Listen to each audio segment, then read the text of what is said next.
2026 start ஆயிடுச்சு. ஜனநாயகனோட start ஆகும்னு நினச்சோம். பராசக்தி மட்டும்தான் வந்திருக்கு. ஜனநாயகன் இன்னும் ரிலீஸ் ஆகலை. எப்போ ரிலீஸ் ஆகுங்கிறதும் தெரில. நம்ம இந்த வீடியோவில் வந்து மோஸ்ட் எக்ஸ்பெக்டட் ஃபிலிம்ஸ் ஆஃப் 2026 பார்க்க போகிறோம்.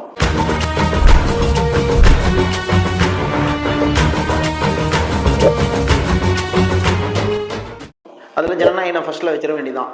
எப்போ வரும் அப்படிங்கிறது தெரியல. ஹோப்ஃபுல்லி சீக்கிரமாக வந்தால் நம்ம அதை பார்த்து என்ஜாய் பண்ணலாம். ரொமான்டிக் மூவிஸ் என்னென்னு பார்த்தீங்கன்னா ஃபஸ்ட்டு LIK. இதெல்லாம் தாண்டி உன் ஆளோட எப்படா சேர போற? இவ்வளோ பண்ண தெரிஞ்ச அந்த பிரபஞ்சத்துக்கு அதையும் பண்ண தெரியும். விக்னேஷ் சிவனும் பிரதீப் ரங்கநாதனோட காம்போ. பிரதீப் ரங்கநாதன் ஹாட்ரிக் அடிச்சுட்டு அடுத்த படம் இது. ரொம்ப ஃபியூச்சரிஸ்டிக்காக எடுத்த மாதிரி தெரிஞ்சு 2056 இதில் வர மாதிரியான ஸ்டோரி.